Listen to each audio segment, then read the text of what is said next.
بسم الله الرحمن الرحیم. پێشەچی بەخێرهاتینی ئەو کەناڵە خۆشەویستەی دەکەم، داوا دەکەم لە خوای گەورە خوا تەمەنتان درێژکە بە خزمەتی ئەو ئاینە پیرۆزە. من ناوم عەبدولباستە، بە ناوی مەشهورم بە عەبدولباست گوشنچی. لە ساڵی 1955 لەدایک بوومە لە هەولێرێ لە قەڵاتی لەو قەڵاتەی کە پێ دەڵێن ئەوەی لە مەحەلەی لە گەڕەکی تەکیە. خێزاندارم لە ساڵی 1970 خێزانم هینە الحەمدولله. بەنسبەت خوێندەواریشم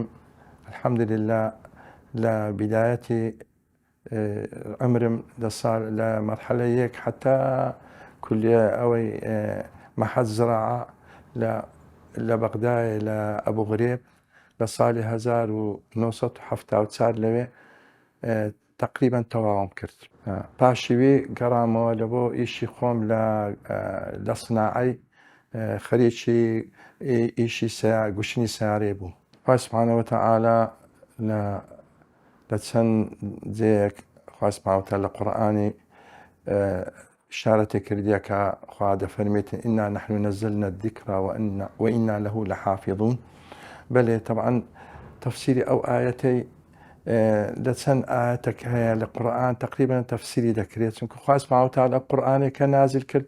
خۆ مەلایکەتی نەنارد حەفزی ئەو قورئانەی بکە و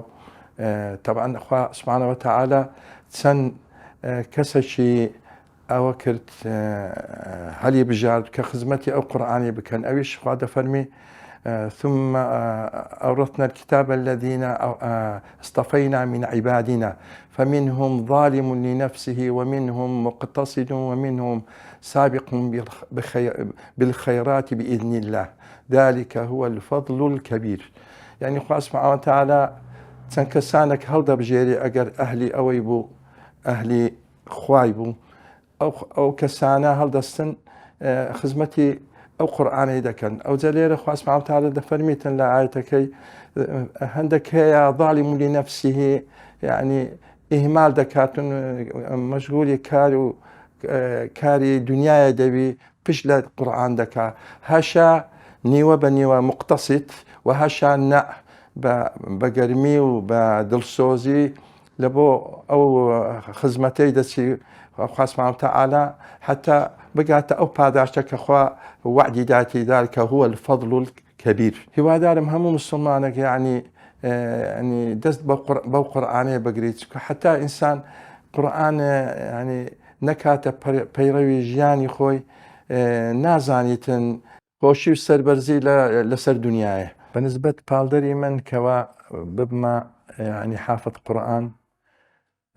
ڕۆژێک لە ڕۆژان کاک جەوهەر هەیە لە سەنتەری حیکمە کار دەکا، نامەیەکی لۆ من نارد گوتی کاک حاجی لە سەنتەری مامۆستا زیادی ئەتوو دەعوەت کرای. گوتم خێرە، گوتی وەڵا چەند خوشک و برایەک هەیە ئیجازەی تەحفیزیان ئیجازەی وەردەگرن قورئان کامل ئەوە بە کاملی قورئانیان هەموو لەبەر کردیە. ئەمنیش گوتم وەڵا من جێیەکەی نازانم لە چێندەرە. کاک دکتۆر خۆزان هەیە لە ئەوەی لە کولیەی ئاداب ئەوە ڕەفیقمە لە مزگەفتێ. گوتم کاک حاجی حەزم لێیە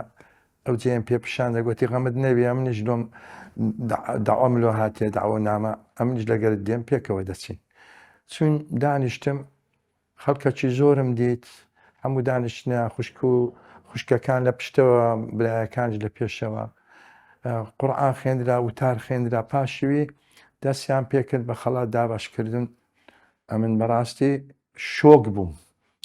ئەو وەزعەم دیت یعنی زۆر تەسیری لەمە کرد، چکە ئەمن لە منداڵیەوە گەر خوا لێمان قەبوڵ کە ئەمن لە کاری ئیسلامی زۆر ئیشم کردیا، بەس یعنی بەڕاستی یعنی لە ناخەوە زۆر تەسیری لە من کرد. دەبینم ئەوە ئەو خوشکانە هەموو لە تەمەنی 15-18-20 ساڵانە، هەندەکەیە 30 ساڵە، ئەوە ئیجازەی کامل قورئان سوال لێ دەکەن جواب دەداتەوە. ئەمن بەڕاستی من یعنی لەگەڵ نەفسی خۆم قسەم دەکرد و گەشتکەم لە خۆم دەکرد و قسەم بە خۆم دەگوت مامۆستا خۆزان گوتی کاک دکتۆر خۆزان گوتی چ گوت ئەو قورئانە نازدارە ئەو نورە گەورەیە لە خواوە کە هاتیتە خوارێ ئەمە غافلین و ئاگامان لێ نییە ئەمن لۆ ئاگام لەوە چەند ساڵە ئەمن خزمەت دەکەم لۆ ئاگام لەوە وەزعی نییە گوتم وعد بی إن شاء الله حتى بيمدك حتى نفسك حتى الروح ما بي أمن دبي قرآني هلا بركم أو أبو هات مدري هستام لقر جماعات قسم قوتم كاك حزم لي لو سنترانا أو مهبيتنو أمنش وشي أو تلبانا بتسم يعني بما التلبة لقروان قلت يعني كده بيقولتم والله أمان دعدنيش أمن إن شاء الله وشي كوري خوم وشي برازع كان يخوم مشكلة نية ثم أو برايك قلت باشا من دتسم بيان دري ممكن داود بن سنو أمن يانديت لويدا سنتري قلت يعني كاك حاجي أدي بدي بامتحان بكري قلت من آمادة ما قلت نا بابا أو ينامتن سكو أمن لا بيشيش لجياني خم لصالاني هشتا كان هر حفظ أو شتانم هبوا بس متفرقة أو بس ببيت تزويد أو يعني اشتكى بريك بيشي نبو ثم دانشتم للشعبي ما شاء الله دبينم أو جنزانة دانشتينا بس وحيد أمن يعني توزق أو يعني بصالة أو وقتي 58 سال بو دانشتم قلتي ما مستا أو هبو بلند ما مستا بلند لقى لتمني ما مستا جوهري بو قلتي كاك حازي خوت مشوج مكة احتياج قلت لا والله هستان أو كان واجب يعني دامن لو حفتي داهات وهاتم دانشتم لفضل خواج سؤال يعني لما كردو قرآن يعني كردوا أو ربع حفتي ربعك أما واجب مامبو ربع كان بجواني لبيش ولا وندي لا بشتوا هاد لشان سؤال يعني بكرد الحمد لله جواب مددا بس قلت كاكا أوا دل سردا قلت موتيا قلت لا والله أتو زور باشي تشجعوا أوبو بفضل خواج أمن بردوام بوم لحفظ كردن أرجع من برنامج هاتم بخم برنامج كم دانا كحفظ كم هاتم دانشتم برنامج كم دانا سبينان هستام أمر ربعك يك حفتا لسر مواجبو لشمو حتى جمعي أما امتحان ما عنده لسر أو ربعي أو ربع مذكر السيبش بشي يعني بروني وقدم كده السيبش بشي يكمم هل دستام لروج الشمو سبينة زو تقريبا 20 30 أو بشم دخين دو تقريبا بلا دخت دواز دخت أو دبو باشيوي حتى شارزاي أو كلماتان بوم باشيوي هل دستام قلمي قرآن ما هبو تفسير من تنجبو يكك أوي نم دزاني سيا أو أنا تفسير كشم جوان دخين دوا حتى جوان تكو إنساني مسلمان أجابي بيتنا وحفظ تفسيرك بزاني تدبر وأواني باشتر دبيتنو حفظ كشي بقوة دبي درنج لبي دكاتن أجر أو بي يعني اهتمامي بيبدا لفظ لخواي هستم السبينة أو السبينة لبيني باشي نواجي السبينة حتى كوروش قلات أما لا بل لا مالي خوم لو غفي دمخينت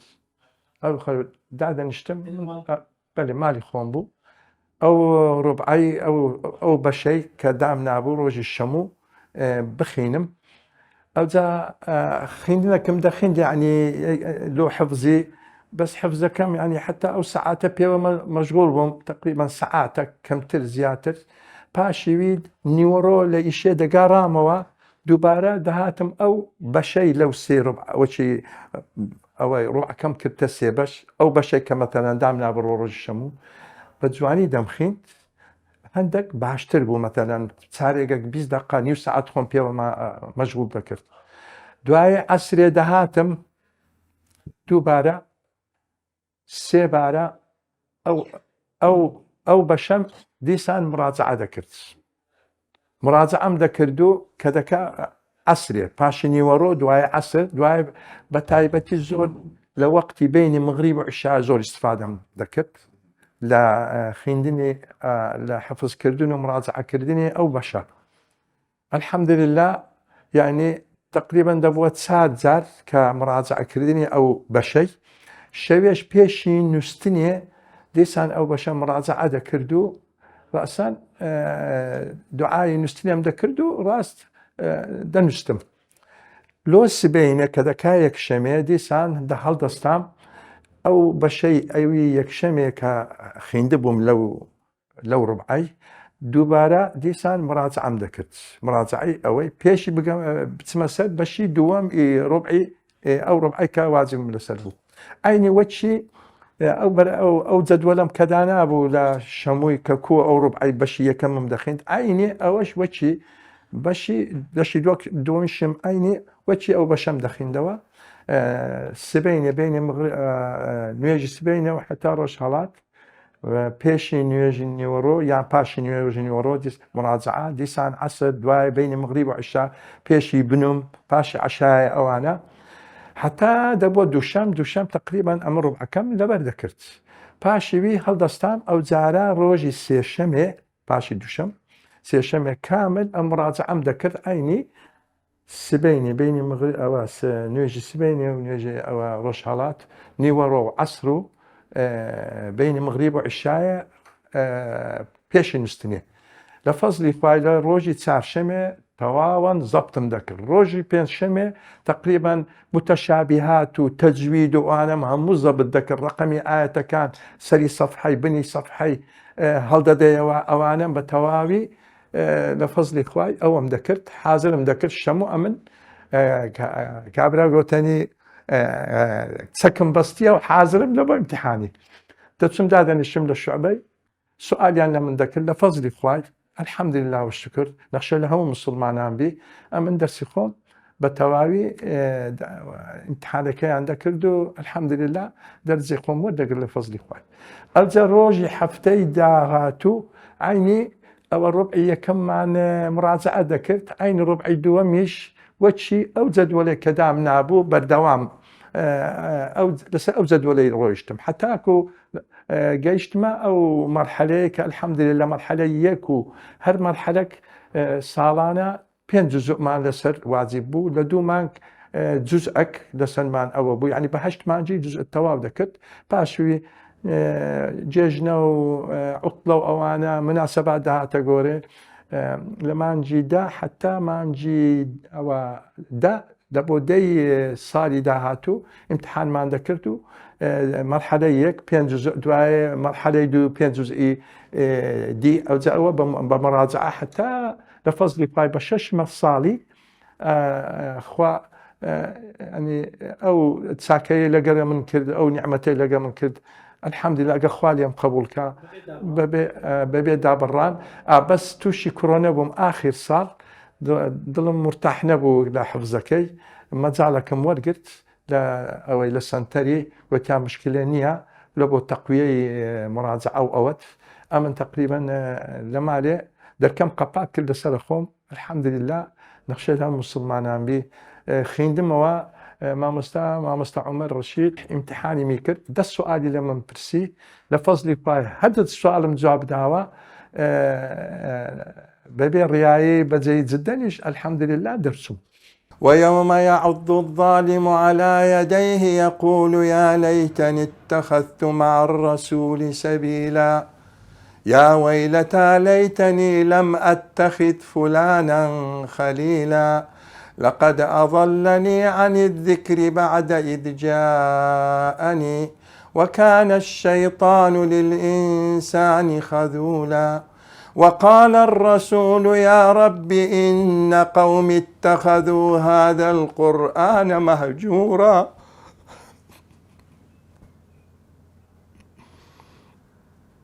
وقال الرسول يا رب إن قوم اتخذوا هذا القرآن مهجورا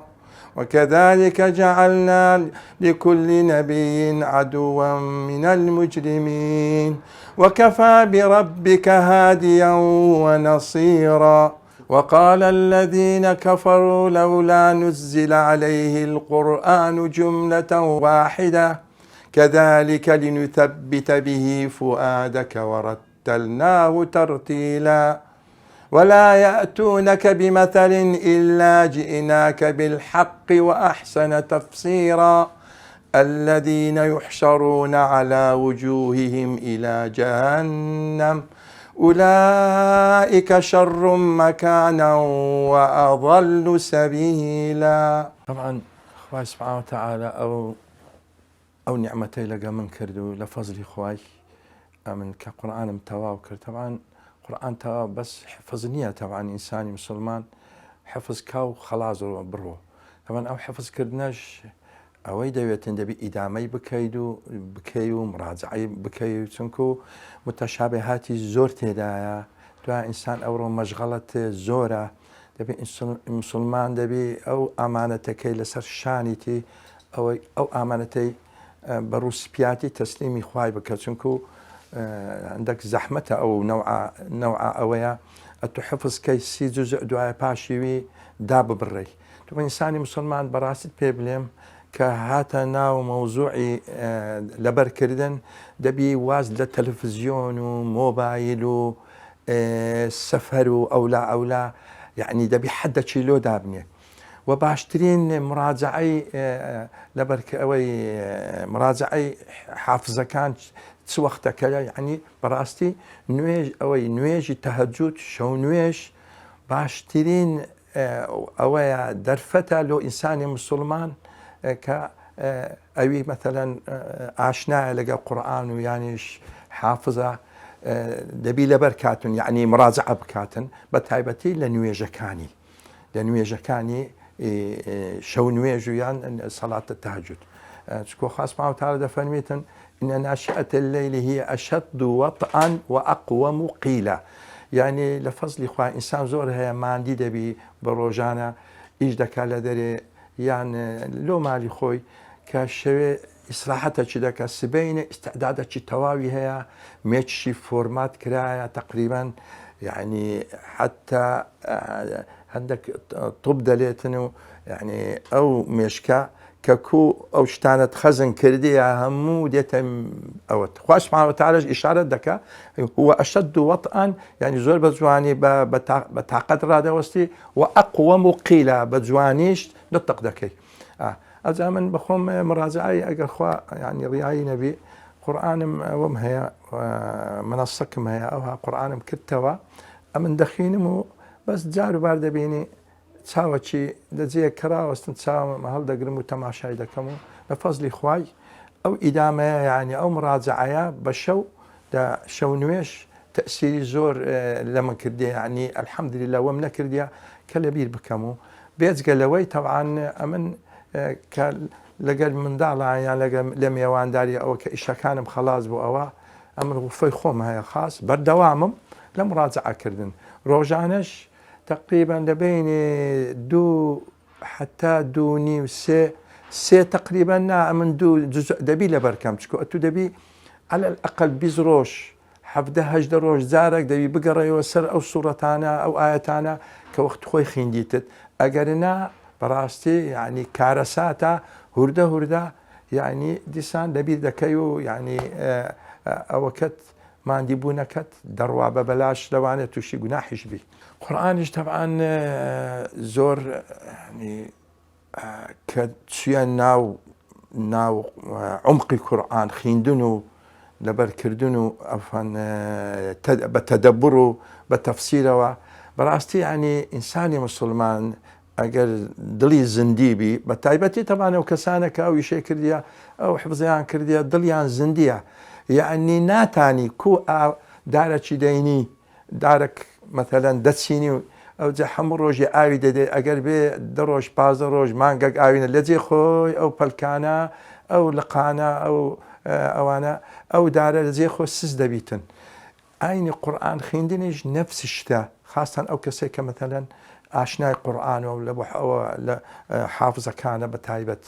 یعنی ئەمە ناتانیم بەبێ قورئان بژین حتا بە زۆریش ئەوە بی ئەمە یعنی لەجێ خۆمان تووشی نەخۆشی لاوانێ بلێم تووشی نەخۆشی دەرونی دەبین یعنی قورئانیش وەکی خوێندنی کتاب و مجەللە و تەماشاکردنی مۆبایل و ئەوانە نییە مەثەلەن شتی لاوەکی نا لە مۆبایل شتی باشەیە مەثەلەن ئەوجە لەبەر ئەوەی یعنی ئەمە یعنی مسلمان دەبی بەبێ قورئان نابی بەبێ مراجعە یعنی ژیانی خۆی بەسەر ببە چونکە زوو لە بیر دەکرێتم بڵێ ئەوجا ئینسان یعنی بەڕاستی دەبێ ئەو ڕۆژانە ئەو مراجعەیە بکاتن و حتا بتانی مەتەنەن لە بۆ دەعوای یعنی لەبەر ئەوەی ئەو ئامانەتەکەی لەسەر ئەو ئامانەتەی تەسلیمی خوای بکاتن و یعنی حەدیثیش هەیە یعنی هەندێک خەتەریاتی هەیە ئەو کەسێک کە حفظ دەکات دوایێ پاشیوی پشتگوێ دەکاتن یان ئەوە دەکات چکە خوا سوبحانەهو وتەعالا ئەوە چی پاداشتێکی زۆری دایتە ئەو کەسانێک کە ئەگەر خوا لێیان قبوڵکە ئەو حافزانە کە ڕۆژی قیامەت خەڵک دەزانێتن و تاجی وقار لەسەر داک و بابی لەسەر سەری داک و بابی دادەنێن و ئەلحەمدولله لە قەبر جەنازەکەی خۆڵ نایخوا یعنی بەڕاستی ئەوانە من ئەوە ناکەن یعنی ئەو شتانە بەس ئەنی خوا سوبحانەهو وتەعالا ئەو نیعمەتەی لەگەر عەبدی خۆی کردیە کەوا بۆ تەشجیع بوون و لە بۆ خزمەتکردنی ئەو قورئانە حتا سوبحانەهو وتەعالا ئەویش ئەوەی پاداشتی ئەو کەسانە بداکەوە خۆی مانی دەکات ئەمن بە تااقەتی خۆم دوو نیو بە تایبەتی دوو بەس خۆم بە مقەسیر دادەنێم خۆی حەقی هەیە لەگەڵ حافزەکان قسەم کردە لێ لە سێ جزء نابی کەمتربی طبعا شت یعنی هەر شتێک کە مەتەلەن دەخینی لەوانەیە لەبیر نەکەی بەس قورئان لەبەرەوەی متەشابیهاتی زۆرە سوورەتەکان زۆر بەش یعنی بەیەک دەچن ئەوجا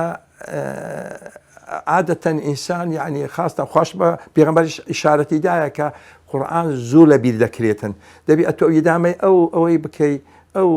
ئەو حفزەی بکەی و ئەو حفزەی ڕاگری ئەویش بە مراجعە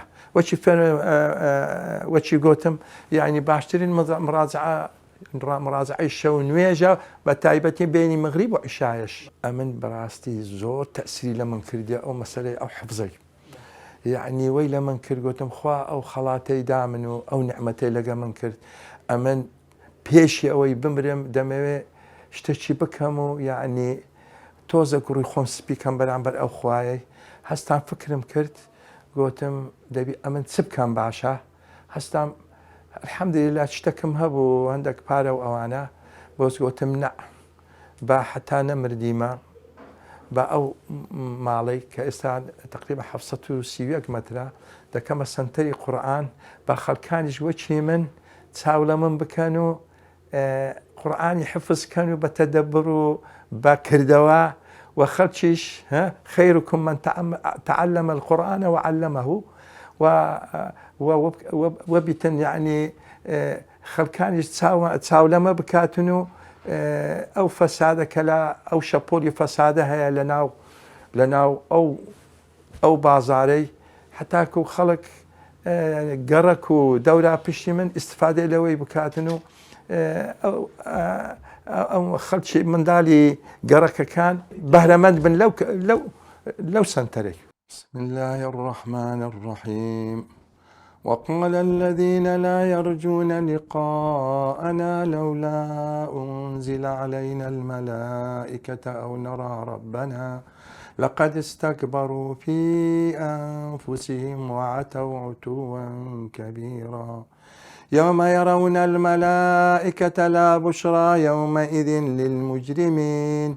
ويقولون حجرا محجورا وقدمنا إلى ما عملوا من عمل فجعلناه هباء منثورا أصحاب الجنة يومئذ خير مستقرا وأحسن مقيلا ويوم تشقق السماء بالغمام ونزل الملائكة تنزيلا الملك يومئذ الحق للرحمن وكان يوما على الكافرين عسيرا. ذكرت يعني خلق أو قصانا احتمال روتيني بي بس روتيني جنية يعني جيان لقى قرآني براستي جيانك بكم كرتي أتو يعني كوتاي جيانكت ببي جيرو قرفت تواو دەبیتن و خەڵکانیش يعني ئەوە نابی خەڵکانیش ڕوود لێ دەکاتن و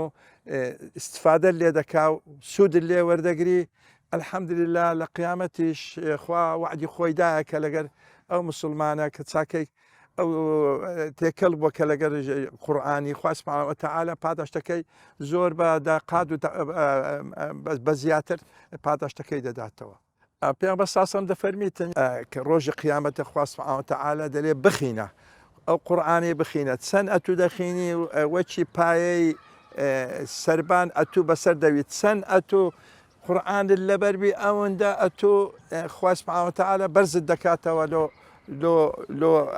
سەرەوەی لە بۆ فردۆس الأعلى ئینشاء الله و داوا دەکەین خوا سوبحانەهو وتەعالە ئەو مسلمانانە یعنی چاو لەو برایانە بکاکەوە قورئانیان ئاشنای قورئانینە و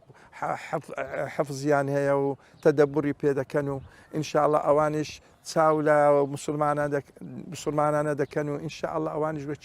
وەچیمایان لێ دێ.